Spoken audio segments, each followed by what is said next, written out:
শ্রীমান চৈতন্য মহাপ্রভু, যিনি অন্তে কৃষ্ণ বহিরে গৌর দর্শিতাঙ্গি বৈভব, যজ্ঞৈ সংকীর্তনোদস্ম কৃষ্ণ চৈতন্য মহাশ্রিতা, যিনি রাধা কৃষ্ণ মিলিত যুগল তনু, গোবিন্দের গো রাধারানীর রা একত্রিত করে মিলিত হয়েছেন নবদ্বীপ চন্দ্র সোনার গোড়া। হরিবোল। যিনি গোলকের গোপন ধন লইয়া হরিনাম সংকীর্তন বিলাইলেন প্রতি জীবেরও দাঁড়ে দাঁড়ে।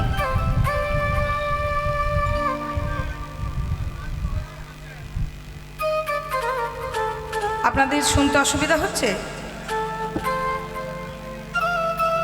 ভোকালটা আউটপুটে বাড়ান, ইনপুটে ঠিক আছে, আউটপুটে বাড়িয়ে দিন।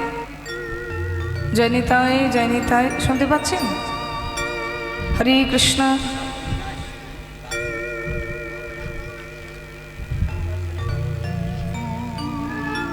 জয়নিতায় ইনপুট ঠিক আছে, ইনপুটে বাড়াও না, আউটটা বাড়াও। শুনতে পাচ্ছেন এবার? এটা বেরিয়ে যাচ্ছে, হাও হাও করছে। জয়নিতায় জয়নিতায় জয় রাধেশ্যাম। হরে কৃষ্ণ। যিনি রাধা ভাবকে অঙ্গীকার করে, যিনি রাধা প্রেমকে অঙ্গীকার করে, রাধারানীর প্রেমের ডালি মাথায় করে, রাধা ভাবে বিভাবিত হয়ে আমাদের এই জগত সংসারে নদিয়ার নবদ্বীপে শচীগর্ভ সিন্ধু মাঝে যিনি প্রকট হলেন, জগৎ জীবকে উদ্ধার করবার লাগে, জগৎ জীবকে রক্ষা করার লাগে তিনি যুগে যুগে অবতারের অবতরী হয়ে এসেছেন। চৈতন্য মহাপ্রভু এসেছেন আমাদের মতন পতিতদেরকে উদ্ধার করার জন্য, যার জন্য তিনি 3 যুগে রাজা ছিলেন, কিন্তু এক যুগে তিনি কাঙাল হয়ে এলেন। সত্য যুগে দেখুন নারায়ণ ভগবান হচ্ছেন রাজা ভগবান, ত্রেতা যুগের ভগবান হচ্ছেন রামচন্দ্র রাজা ভগবান, দাপরের ভগবান কৃষ্ণচন্দ্র হচ্ছে রাজা ভগবান, কিন্তু কলির ভগবান নিমাই কখনো রাজা ছিলেন না। তিনি কাঙালের ঘরে জন্ম নিলেন, কারণ তিনি জানতেন আমি যদি কাঙালের ঘরে জন্ম না নিই তাহলে রাধা ভাবটা বুঝতে পারবো না। গোবিন্দ রাধারানীকে প্রশ্ন করেছিল, রাধে কই ছনে তোয়া প্রেমা, কই ছনে মধুরিমা, কই ছনে সুখেতি হভোর, এতি না বঞ্চিত ধন ব্রজে না হইল পুরন, ভাবিয়া না পাইল। রাধে তোমার প্রেমটা কেমন, তোমার প্রেমের মাধুর্যটা কেমন, তোমার প্রেমের ভাবটা কেমন, তুমি আমায় ভালোবেসে কি আনন্দ কি সুখ পাও? রাধারানী বললেন, আমার প্রেমটাকে যদি তোমাকে বুঝতে হয় তাহলে আমার মতো তোমাকে ভক্ত হয়ে জগৎ সংসারে যেতে হবে। তুমি যদি আমার মতো ভক্ত হয়ে জগৎ সংসারে যেতে পারো তবে তুমি অনুভব করতে পারবে তোমাকে ভালোবেসে আমি কি সুখ পাই। আচ্ছা বলুন তো বাবা, আমি এখানে দাঁড়িয়ে গান গাইছি, আপনাদের শুনতে কেমন লাগছে আমি কি করে বলবো বলুন তো? আবার আমি যে দাঁড়িয়ে গাইছি আমার গাইতে কেমন লাগছে আপনারা কি করে জানবেন বলুন তো? তাহলে আমাকে একবার আপনাদের জায়গায় বসে শুনতে হবে, আর আপনাদেরকেও আমার মতন দাঁড়িয়ে একবার গান গাইতে হবে। যে গায় সে শোনার মর্ম বোঝে না, যে শোনে সে গাওয়ার মর্ম বোঝে না। তাই গোবিন্দ, তোমায় আমি ভালোবেসেছি, তুমি কোনোদিন আমার মর্ম বুঝবে না যতদিন না তুমি আমার জায়গায় আসতে পারবে। রোজ যদি কেউ সোনার থালাতে দুধ ভাত খায় সে কি কখনো খিদের মর্ম বুঝবে? সারাদিন যদি কেউ উপবাসে থাকে, রাত্রিবেলায় যদি তাকে ভাতের উপর একটু জল আর একটু নুন দেওয়া হয়, সেই নুন জল ভাতটা দুধে ভাতের সমান হয়ে যাবে।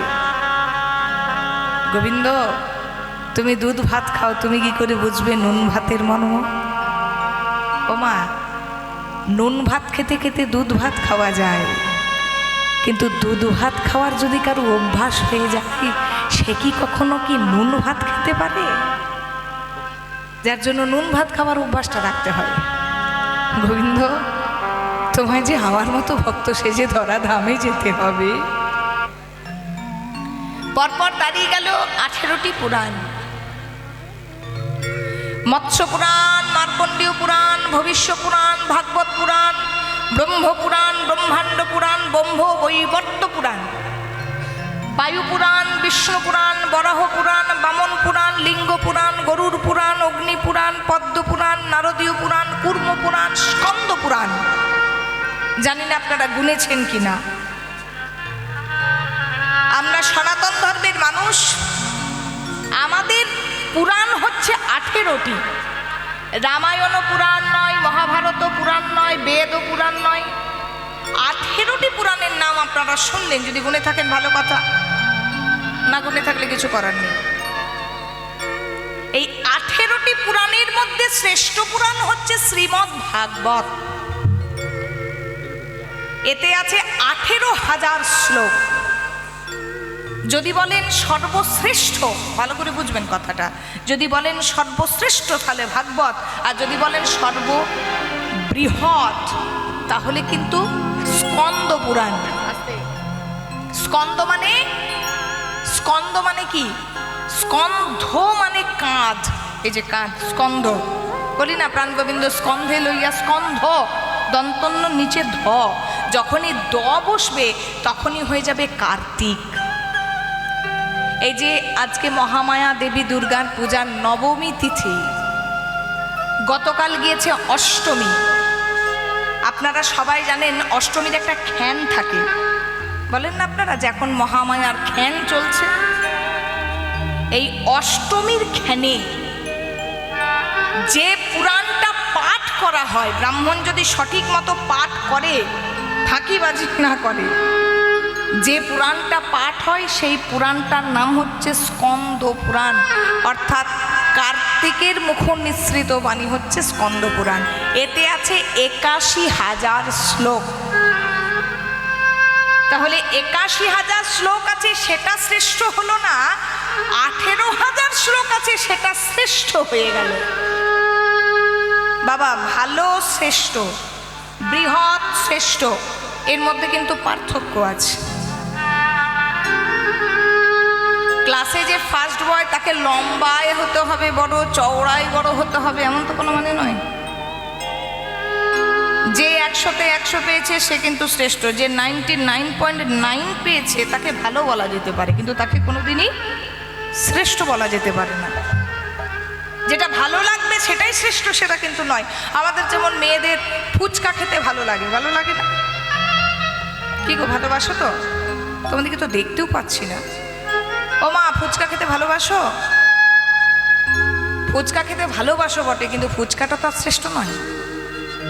কিন্তু দেখুন, পনির খেতে যেমন আমার বেসিক্যালি ভালো লাগে না, কিন্তু পনিরটা হচ্ছে শ্রেষ্ঠ। তাহলে ভালো লাগা, ভালো আর শ্রেষ্ঠ, এর মধ্যে অনেক তারতম্য আছে। তাহলে 18টি পুরাণের মধ্যে শ্রেষ্ঠ হচ্ছে শ্রীমদ্ ভাগবত।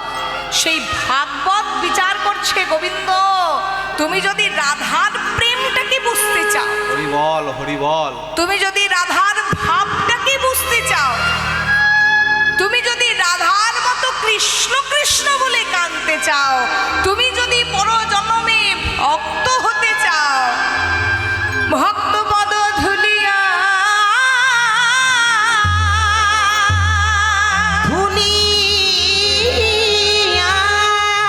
ভক্ত পদ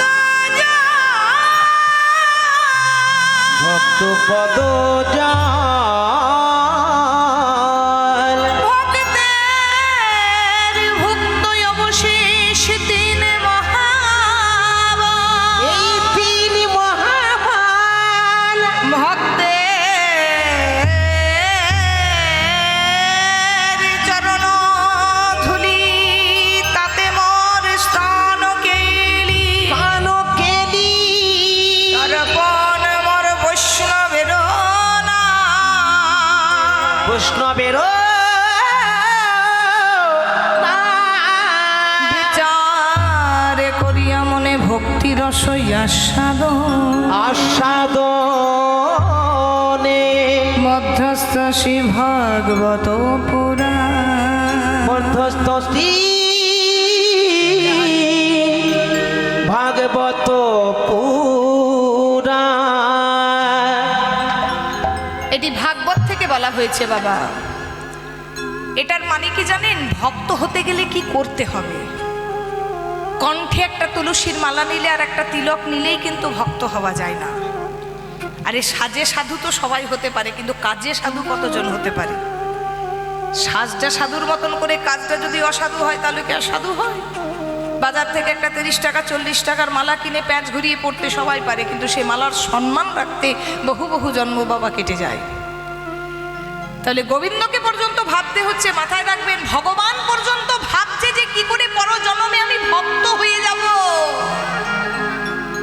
বলছে গোবিন্দ তুমি যদি ভক্ত হতে চাও তাহলে ভক্ত পদ ধুলি আর ভক্ত পদজ। ভক্তের চরণের ধুলোটা তুমি মাথায় করো আগে, ভক্তের পদ ধোয়া জল তুমি সেবা করো। ভক্তের চরণ ধুলি তাতে মোর স্নান কেলি। স্নান হয় দৈহিক স্নান আর স্নান হয় আত্মা স্নান। আমরা যে স্নানটা প্রত্যেক দিন করি সেটা হচ্ছে দৈহিক স্নান। আর যখন কোনো ভক্তের চরণে ধুলাতে আপনি গড়াগড়ি দিতে পারবেন, প্রকৃত ভক্তের চরণে যেদিন গড়াগড়ি হয়ে যাবে সেদিন আপনার আত্মা স্নান হয়ে যাবে। তর্পণ মোর বৈষ্ণবেরও নাম। ভগবানকে পর্যন্ত বৈষ্ণবের নাম করতে বলছে। আমরা কতজন বৈষ্ণবের নাম করি? কোন বৈষ্ণবের কথা বলা হয়েছে? জয়রূপ শ্রী সনাতন ভট্ট রঘুনাথ, শ্রীজীবী গোপাল ভট্ট দাস রঘুনাথ। এই স্বরগোসাইয়ের করি চরণ বন্দন, যাহা হইতে বিঘ্ন না সবিষ্ট পূরণ। এই স্বরগোসাই যবে ব্রজে করিলেন বাস, রাধা কৃষ্ণের নিত্যলীলা করিলেন প্রকাশ। এই স্বরগোসাই যবে করুণা করিবে, রাধা কৃষ্ণের নিত্যলীলা কৃপা করে দেখিতে পাইবে। এই শ্লোকটা যদি বলা হয় প্রত্যেক দিন তাহলে তর্পণ করা হয়। তর্পণ মানে কি জানেন? এই যে এখন যেমন দেবীপক্ষ আজকে শেষ হলো, আজকে নবমী, আজকে দেবীপক্ষ শেষ হলো। মহালয়া থেকে দেবীপক্ষ শুরু হয়েছিল। মহালয়ার ঠিক 15 দিন আগের থেকে পিতৃতর্পণ বা পিতৃপক্ষ শুরু হয়েছিল। সেই 15 দিন ধরে পুকুরে নদীতে স্নান করে, যদি গঙ্গা কাছে না থাকে কিছু তো করার নাই, আপনি পুকুরেও করতে পারেন। পুকুরে প্রত্যেক দিন স্নান করে পিতৃপক্ষ আর মাতৃকুল মানে আপনার মামা বাড়ির যারা গত হয়েছেন আর পিতার ঘরে যারা গত হয়েছেন তাদের উদ্দেশ্যে আপনি জল দিতে পারেন একেবারে মহালয়া পর্যন্ত। আবার মহালয়া থেকে আজকে নবমী আজ পর্যন্ত কিন্তু দেবীপক্ষ আজকে শেষ হবে।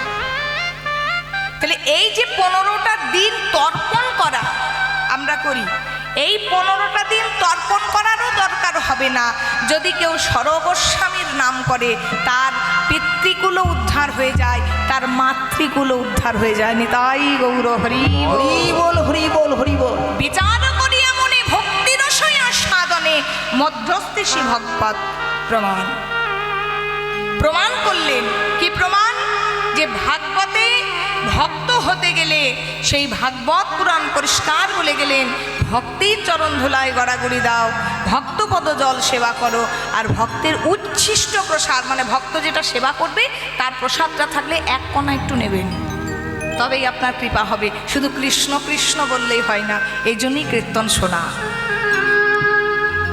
হরিনাম সংকীর্তনের আয়োজন এটা কিন্তু আমাদের এমন কোনো অনুষ্ঠান নয় যে আমরা সবাই একটু আনন্দ পাব। আনন্দটারও ভাগ আছে।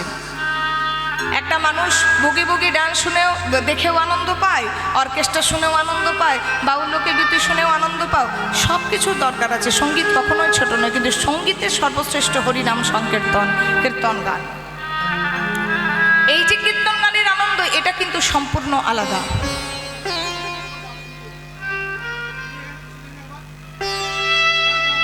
আস্তে আস্তে আস্তে আস্তে আস্তে আস্তে দাঁড়ান দাঁড়ান দাঁড়ান। কি প্রবলেম হচ্ছে বলুন, আমি বলে দিচ্ছি। কি অসুবিধা হচ্ছে বলুন? আস্তে আস্তে।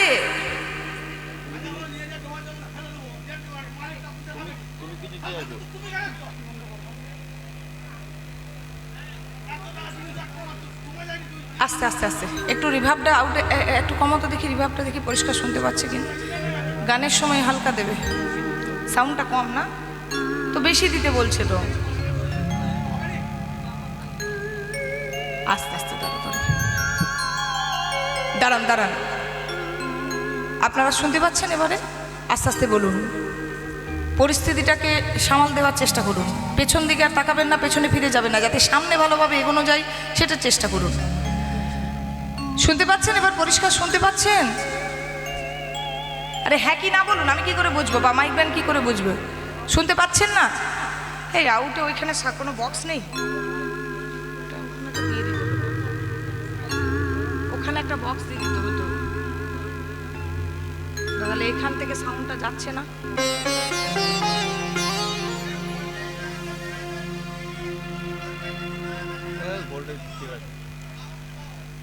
আচ্ছা ওটা বাড়াও বাড়াও দেখি, বাড়াও। ফুল করা আছে জানি, তাই দাদা এর থেকে আর বাড়বে না বলছে। এই বক্সটা না একটু আগে করে দিন, ও ও ওইখানে করে দিন। হ্যাঁ আচ্ছা ঠিক আছে, শুনতে পাচ্ছেন? একটু কষ্ট করুন, লাগিয়ে দিচ্ছে, বক্স লাগিয়ে দিচ্ছে। শুনতে পাচ্ছেন? এবারে শুনতে পাচ্ছেন? শ্রী গুরু প্রেমানন্দ নিতাই গৌর হরি হরি বলে, রাধে গো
পথে পথে ঘুরে বেড়াবো, পথে পথে ঘুরে বেড়াবো, যেদিন নদিয়া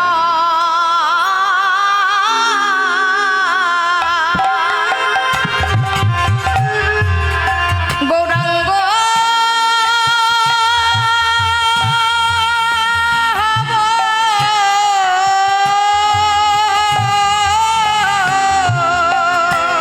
রাধে গো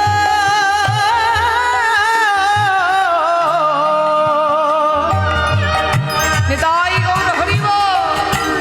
যেদিন নদিয়া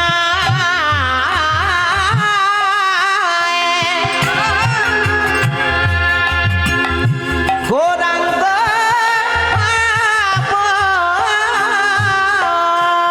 জীবের দাদে দাদে আমি হরি নাম বিলাইব, হরি বলব আর আমি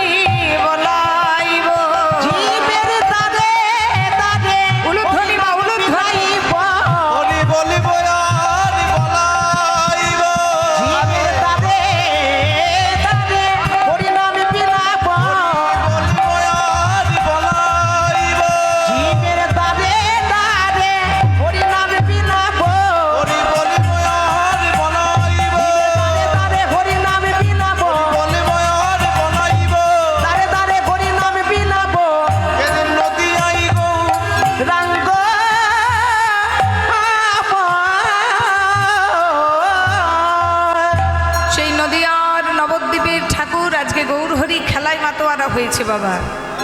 আজকে কোথায় খেলছে না সুরধনী গঙ্গার তীরে আজকে খেলা করছে। কাদেরকে নিয়ে? আজকে সহচরকে নিয়ে খেলা করছে। সহচর কারা? না নবদ্বীপের ভক্তগণ।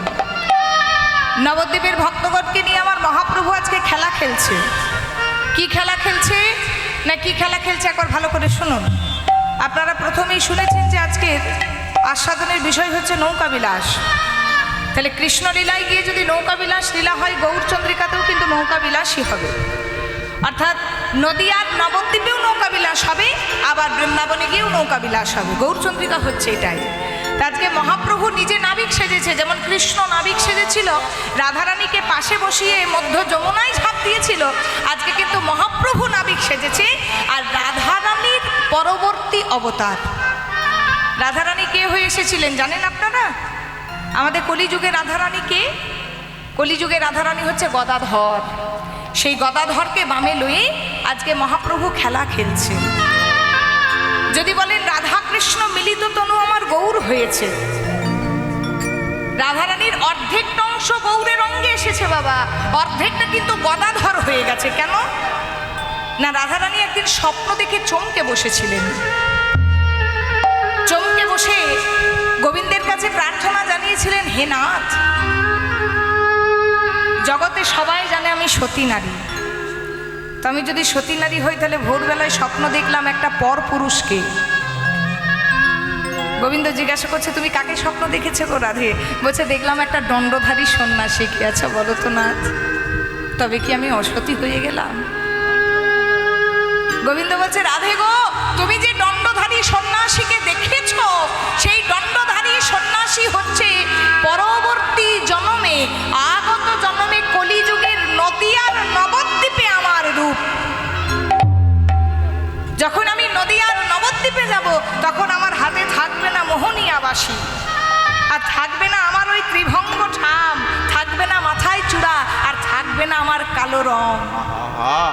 আমি হয়ে যাব নদিয়ার নবদ্বীপে কি নবীন সন্ন্যাসী। যেমন রাম সীতা অবতার যখন ছিলেন, তখন চন্দ্রকূট পর্বতে ভগবান শ্রী রামচন্দ্র কৃষ্ণের রূপটা সীতাকে দেখিয়েছিলেন যে আগত জন্মে দাপর যুগে আমি আর রাম থাকবো না, আমি হব কৃষ্ণ। আবার কৃষ্ণ স্বপ্নের মধ্যে রাধারানীকে দেখিয়েছিলেন আগত জন্মে ওই চৈতন্য মহাপ্রভুর রূপ। রাধারানীর মনে বাসনা জাগলো, হে নাথ, তুমি যদি আগত জন্মে চৈতন্য হও আর তোমার সঙ্গেই যদি আমি মিশে যাই, তাহলে আমি কি করে দেখব তোমার রূপ? তখন ভগবান কৃষ্ণ কথা দিয়েছিল, ঠিক আছে, তোমার অর্ধেকটা অংশ আমার অঙ্গে যাবে, আর অর্ধেকটা অংশ তুমি হয়ে যাবে গদাধর ঠাকুর। যেমন বৃন্দাবনে আমি রাধারানীকে বামে লয়ে লীলা করেছি, তেমন নবদ্বীপে গদাধরকে বামে লয়ে আমি লীলা করব। তাই আজকে চৈতন্য মহাপ্রভু খেলা খেলছে। ভালো করে বুঝবেন কি খেলা। ভগবান আজকে মনে মনে ভেবে নিয়েছে যে আমি কিন্তু একা খেলবো না, আমি নিজেও খেলবো আর জগৎকেও খেলাবো। আমি নিজে যেমন আজকে খেলছি, আমি জগৎকেও খেলাবো। তো ভগবানের খেলা তো ডাঙ্গুলিও খেলা হবে না, আর ওই ব্যাট বল খেলাও হবে না, আর ফুটবল খেলাও হবে না। ভগবান চৈতন্য মহাপ্রভুর খেলা মানেই তো হরিনাম সংকীর্তনের খেলা বাবা। তো ভগবান মনে মনে চিন্তা করছে, অনেকজনার হাতে ধরেছি, অনেকজনাকার পায়ে পড়েছি, কেউ কিন্তু হরিবোল বলে নাই। তাহলে আজ আমি খেলার ছলে একবার হরিবোল বলাবো, এমন খেলার ছলে হরিবোল বলাবো যে কোনো বেটা বাদ থাকবে না। তাই ভগবান আজকে একটা ঘোষণা করেছে গো, ভালো করে বুঝুন। আজকে চৈতন্য মহাপ্রভু নিমাই আজকে নবদ্বীপে ঢেড়ি পিটিয়েছে। ঢেড়ি পেটানো বোঝেন? ও মা, ঢেড়ি পেটানো বোঝো? হ্যাঁ, সে ঢোল নিয়ে ডুম ডুম ডুম ডুম করে, ওই যে একটা গাছের তলাতে সবাইকে, গোটা গ্রামকে জড়ো করতো, তারপর ঘোষণা করতো। এখন তো সব নেই, এখন তো মাইক্রোফোন হয়ে গেছে, টোটো হয়ে গেছে বাবা, সব টোটো করে করে চারিদিকে অ্যানাউন্সমেন্ট হচ্ছে। তখন ঢেড়ি পেটানো বোঝানো হতো, বাবারা দাদুরা জানবে সব। তো আজকে মহাপ্রভু সারা গ্রামে মানে নবদ্বীপে ঢেড়ি পেটাচ্ছে। শোনো শোনো শোনো শোনো শোনো শোনো, নবদ্বীপবাসী, নবদ্বীপবাসী, আজকে সুরধনী গঙ্গার এপার থেকে ওপারে নৌকায় করে নিয়ে যাওয়া হবে।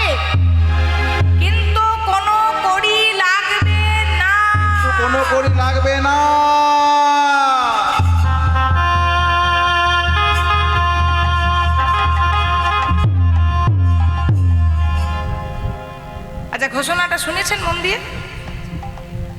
বলছে সুরধনী গঙ্গার এপার থেকে ওই পারে নৌকায় করে নিয়ে যাওয়া হবে, কিন্তু কোনো পয়সা কড়ি লাগবে না।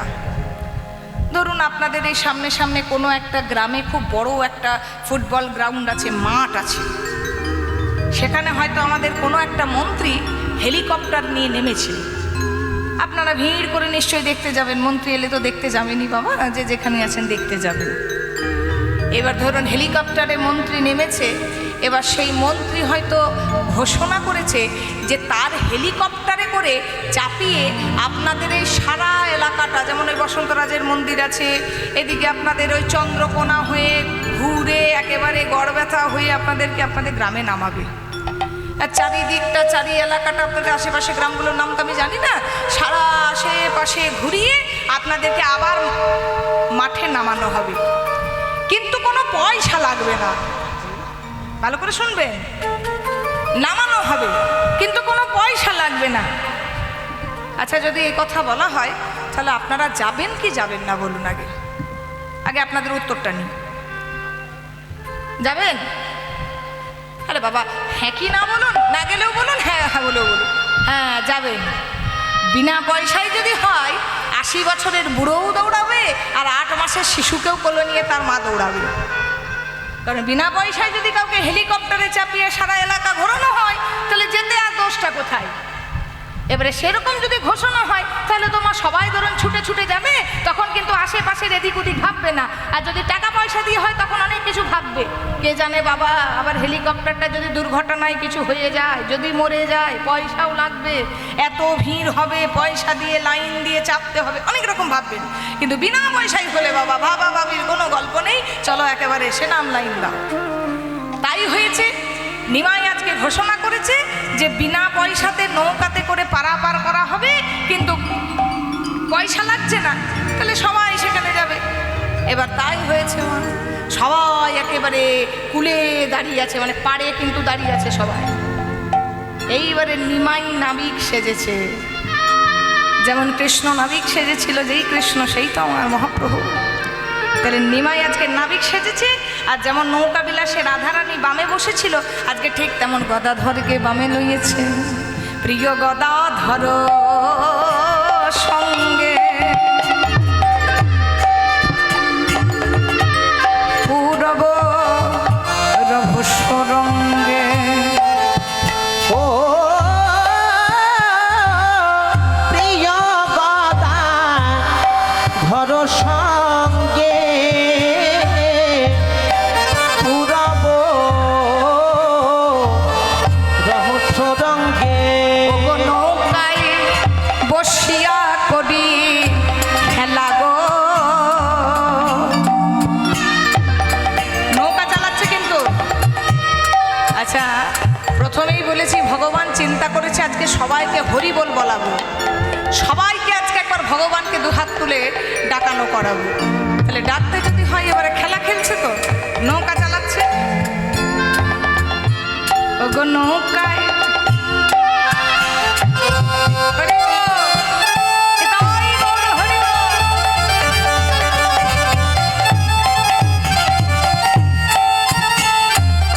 নৌকায় বসেছে, এবার নৌকা চালিয়ে চালিয়ে চালিয়ে চালিয়ে ঠিক মাঝ গঙ্গায় নিয়ে গেছে। এবার যেই না মাঝ গঙ্গায় নিয়ে গেছে, মাঝ গঙ্গার যে ঘূর্ণিপাক দেখেছেন, নদীতে মাঝে মাঝে ঘূর্ণিপাক হয়, মাঝ গঙ্গায় জল একবারে ঘূর্ণিপাক হচ্ছে। আর সেই সময় ভগবান প্রকৃতিকে আহ্বান করেছে, প্রকৃতি তুমি সঙ্গে সঙ্গে তোমার যে ঝোড়ো হাওয়া আছে আর তোমার বজ্রাঘাত আর বৃষ্টি শুরু করো। সঙ্গে সঙ্গে প্রকৃতির ঝোড়ো হাওয়া বইছে, হঠাৎ করে কালো আধার, হঠাৎ করে কালো আধার করে মেঘ এসেছে, বিদ্যুৎ চমকাচ্ছে, মেঘের গম্ভীর গর্জন। এবার যদি হাওয়া দেয়, মা দেখেছেন মাঝে মাঝে কেমন ঝড় ওঠে, আর সেই ঝোড়ো হাওয়াতে যদি কেউ মাঝ গঙ্গায় থাকে, একবার ভাবুন তো কি অবস্থা হবে। এবারে ধরুন কি হয়েছে দেখুন, যেখানে নৌকাতে 50 জন চাপার কথা, হয়তো নৌকাতে 50 জন ধরে বসে আছে বিনা পয়সায়। এবারে নৌকা তো আস্তে আস্তে ডুবতে বসছে, এত ঝোড়ো হাওয়া, এত ঘূর্ণিপাক, আর সঙ্গে সঙ্গে হয়েছে কি ঝমঝম ঝমঝম করে বৃষ্টি শুরু হয়ে গেছে। এবারে ডুবু ডুবু করে না, আরে ডুবে গেল, ডুবে গেল, নৌকাটা ডুবে গেল, ডুবে গেল। নৌকাটা ডুবে গেল, নৌকাটা ডুবে গেল, ডুবে গেল। ওগো ডুবু ডুবু করে না,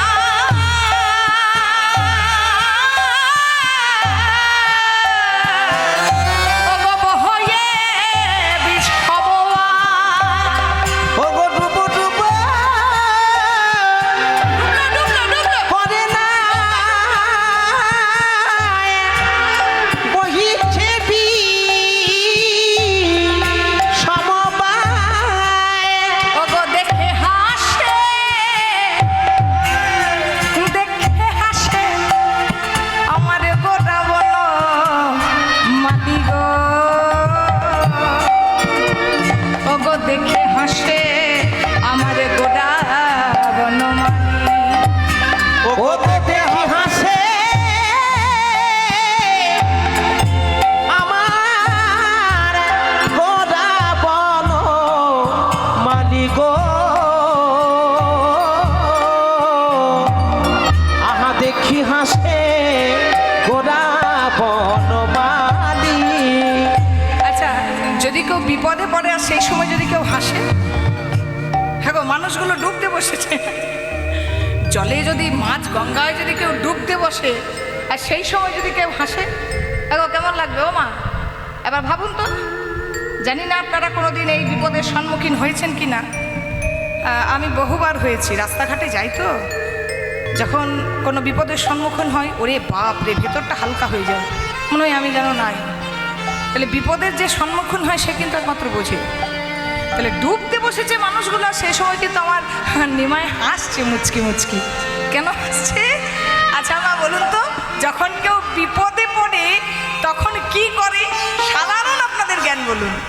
যখন কেউ বিপদে পড়ে তখন কি করবে? হ্যাঁ করে কাঁদবে। কি করে? ভগবান রক্ষা করো, ঠাকুর রক্ষা করো, হে প্রভু রক্ষা করো। এবার যেই নৌকাটা ডুবতে বসেছে তখন সবাই বলছে হরি বল, হরি বল, হরি বল, হরি বল, হরি বল।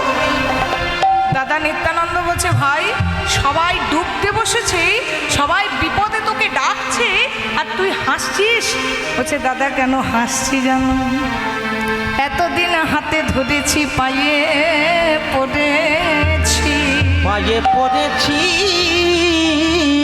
সবার দাঁড়ে দাঁড়ে ঘুরে বেরিয়েছি, কেউ তো হরি বল বলে না। হরি বলে বলে না, আজকে কেমন মরার ভয় ওরা হরি বল বলছে, হরি বল বলে বলে তাই হাসি পেয়েছে আমার, তাই হাসি পেয়েছে, তাই হাসি পেয়েছে ওরা মরার ভয়ে। দেখো দেখো, প্রাণের ভয়ে।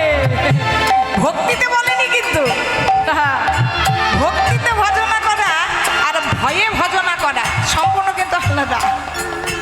আপনি ভয়ে ভয়ে ঠাকুর ভজনা করছেন আর মন থেকে ভক্তিতে ভজনা করছেন, দুটো কিন্তু আলাদা। আবার কারো দেখে হিংসা করে ভজনা করছেন, সেটাও কিন্তু আলাদা। এখন আবার হয়েছে, বাবা পাশের বাড়িতে মালা নিয়েছে, তিলক পরেছে, আহা পাশের বাড়িতে নিরামিষ খাচ্ছে, আমিও ওর সঙ্গে করব। দুদিন তিন দিন হয়ে গেল, বাস নিতাই গৌর হরিবল, পুনরায় মুশিক ভব। তাহলে হিংসা করেও আর ভগবান ভজনা হয় না, আর ওই ভয়েও ভজনা করা হয় না, একমাত্র ভক্তিতে ভজনা হয়।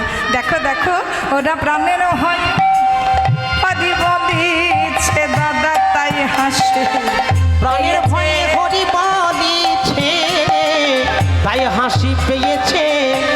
দেখো দেখো, ওগো দেখে হাসে গোরা বনমালী গো, কই না দেখে হাসে আমার গোরা বনমালী। আচ্ছা তা তো হলো, যেখানে নৌকা ডুবছে তারা না হয় হরিবোল বলছে, হ্যাঁ গো যারা পাড়ে দাঁড়িয়ে আছে, নৌকাটা ফিরে এলে আবার সে নৌকাটাই চাপবে, এমনও তো আছে মা, কারো ছেলে হয়তো নৌকাটায় চেপেছে, কারো কারো স্বামী চেপেছে, কারো মা চেপেছে, কারো বাবা চেপেছে। এবার তারাও ভয়ে ভয়ে বলছে ঠাকুর বাঁচাও, রক্ষা। দেখো দেখো এবারে ঘন ঘন হরি বল।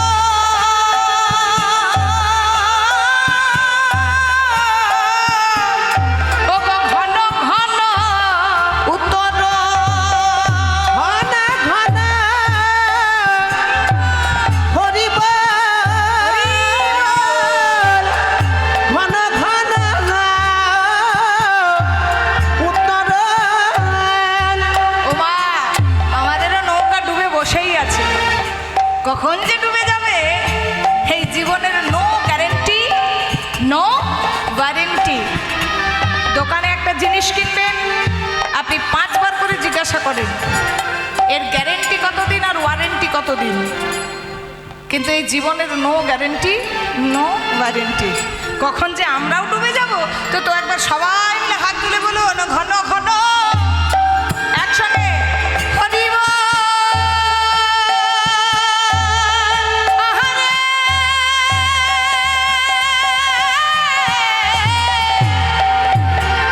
দেখো ঘন ঘন উত্তর, আহা ঘন ঘন হরি বল, আহা ঘন ঘন উত্তর। ওগো দুকুলে নদী আর লোক দেখে গো, দুকুলে নদী আর লোক দেখে। আজকে মহাপ্রভু খেলার ছলে সবাইকে হরি বল বলিয়েছে। এবারে একে পাশে পদকর্তা দাঁড়িয়ে কহে দেজ রামানন্দে এহেন আনন্দ সন্দেহ বঞ্চিত হইয়া বইয়া। বঞ্চিত হইয়া মুয়ে।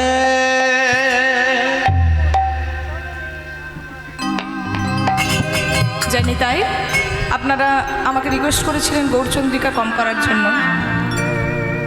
আমি আপনাদের করজোরে ধরে অনুরোধ করব কোনো কীর্তনিয়াকে এটা বলবেন না, কারণ গৌর হরি আর নিতাই চাঁদের যদি কৃপা না হয় কোনো দিন কৃষ্ণ কৃপা হবে না। যদি গৌর না হইত কেমনে হইত, কেমনে ধরিত দে শ্রী রাধার মহিমা প্রেমুর সসীমা জগৎ মাঝারে জানাত। তো আমি এখানেই গৌরচন্দ্রিকা লাগলাম। চলুন সবাই মিলে একটু বৃন্দাবনে প্রবেশ করি। আজকের আমাদের আস্বাদনের বিষয়বস্তু দেখুন, কিছুক্ষণ আগে বৃষ্টি হয়েছে, ওরে বাপরে চারদিকে কাদাও হয়ে গেছে, আপনারা ভালো করে বসতেও পারেননি, ভেজা মাটিতে বসে আছেন। আজকের এমতো অবস্থায়, হেন অবস্থায় সুন্দরতম লীলা, সেটা হচ্ছে আমার ভগবানের নৌকা বিলাস লীলা। হরি বল। আবারও বলছি, শুনতে পাচ্ছেন আপনারা? হ্যাঁ, যে কোনো পরিস্থিতি একটু মানিয়ে নেবেন, কিছু করার নেই। চিৎকার করলে কিছুই সলভ হবে না, মানিয়ে নিতে হবে। চলুন সবাই মিলে একটু প্রেম সে বৃন্দাবনে যাই। সবাই মিলে বলি বৃন্দাবনে বিহারি লাল কি জয়। পয়সা নিচ্ছি বলে আমরাই বলবো নাকি? আমরাই বলবো, আমরাই জয় দেবো। কি গো তোমরা বলো, কিছুটা দিয়ে যাবো ভাগ, চিন্তা নেই। বলো, বলি বৃন্দাবনে বিহারি লাল কি। জয় হো। থাম, আপনারা বলুন, প্রেম সে হাত তুলে বলুন জয়, বলুন বলি বৃন্দাবন বিহারি লাল কি। ঝগড়া করেন না ঘরে, ঘরে কথা বলেন না, বলেন তো নাকি? ঠিক সেভাবে বলুন, বলিয়ে বাঁকে বিহারি লাল কি জয় হো। মদন মোহন সরকার কি জয় জয় হো। রাধা রানী কি জয় হো। দশভুজা মহামায়া জয় হো। কি বলিয়ে বৃন্দাবন ধামে কি। জয় হো। চলুন, এখন তো আমরা সরাসরি যেতে পারবো না। যাহা রাধা কৃষ্ণ নাম তাহা বৃন্দাবন ধাম, যেখানেতে হয় গো রাধা গোবিন্দের নাম। এটাই এখন বৃন্দাবন। তবু ঠিক এইখান থেকে আমরা সরবো না, শুধু একটু মনটাকে চুপি চুপি নিয়ে যাব ওই ধাম বৃন্দাবন, যেখানে নৌকাবিলাস লীলাটি হয়েছে। তাহলে চলে রে আমার মন, ওরে মন, ওরে মন,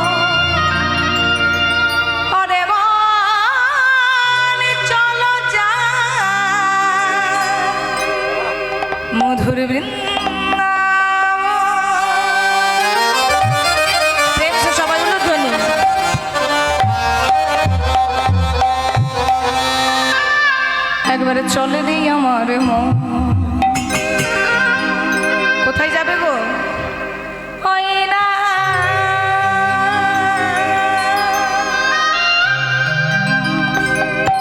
এখন যে গানটি গাইছি, এই গানটিতে কিন্তু আমার পরিচিতি নূপুর ব্যানার্জি বলে।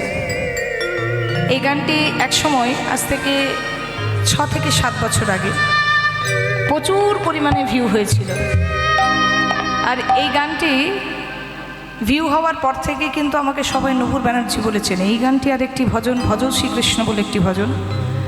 এখনো পর্যন্ত যে ভজনগুলো আমাদের ভিউ হয়, হিট হয়, সেই ভজনগুলোতেই আপনারা শোনেন, আপনারা আমাদেরকে চিনতে পারেন। আগেও কীর্তন গিয়েছি, কিন্তু এখন দূর দূরান্তের আহর বহুদূরের মানুষ চিনছে শুধুমাত্র এই যে এই সকল ছেলেরা ইউটিউব করছে, ক্যামেরা করছে। বহু বহু ভাই আছে, বহু জেলার বহু ইউটিউবার আছে যারা কিন্তু আমাদের মতো কীর্তনিয়াদিকে পরিচিতি দিচ্ছে।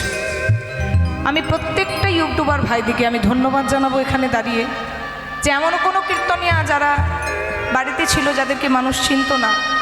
আমরা অনেক ছোট থেকেই গান বাজনা করছি, তবু এখনও অনেক কীর্তনী আছে যারা বাড়িতে ছিল যাদেরকে চিনতো না, জানতো না মানুষ, আজ ইউটিউবারের মাধ্যমে চিনতে পারছে, জানতে পারছে। শিল্পীকে তুলে দেওয়ার দায়িত্ব নিয়েছে কিন্তু ইউটিউবাররা, তাদেরকে কিন্তু ভুললে চলবে না। প্রত্যেকটা ইউটিউবার কষ্ট করে বহু দূর দূর থেকে এসে আমাদের মতো কীর্তনিয়াদের ক্যামেরা বন্দি করে সুন্দর সুন্দর গানগুলো আপনাদেরকে উপহার দেয় বলেই কিন্তু আপনারা আমাদেরকে আরও খুব ভালো করে চেনেন, তাই না? সব সময় যে আমাদেরকে টিভিতে দেখছেন, সব সময় যে ক্যামেরায় দেখছেন। এই যে আমাকে বললেন যে টিভিতে আপনাদের এখানে টিভিতে আমার কীর্তন দেয়, অনেক জায়গার অনেক মানুষ বলে টিভিতে দেখলাম, শুধুমাত্র কিন্তু এই ক্যামেরাম্যানদের জন্য। তো চলুন সবার মনকে একটু নিয়ে যাই বৃন্দাবন। হয় না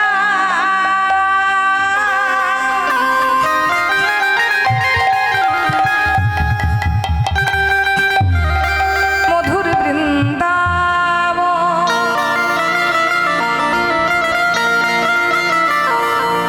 যমুনার ধারে ধারে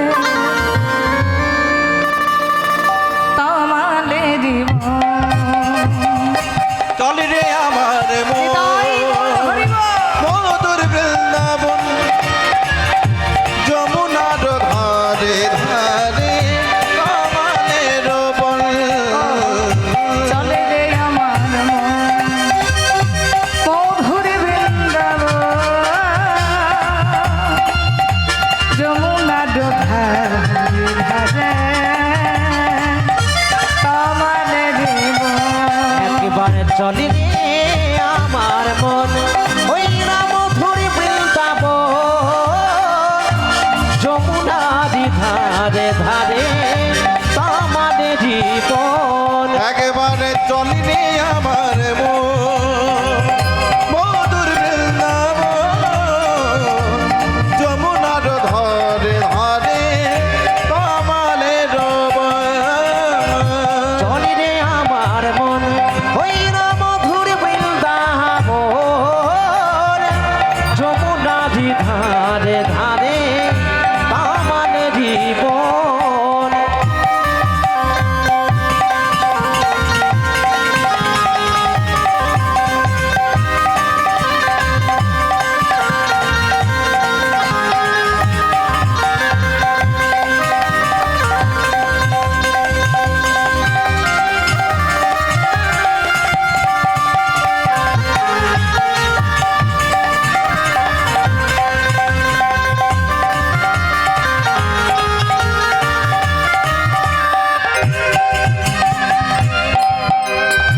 যেথা ললিতা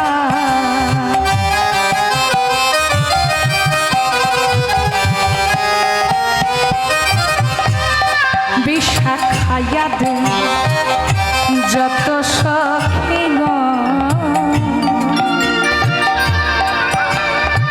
শ্রীদাম সুদাম দাম বসুদাম, যত শাখাগণ, কোথায় ললিতা বিশাখা আদি যত সখী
তাই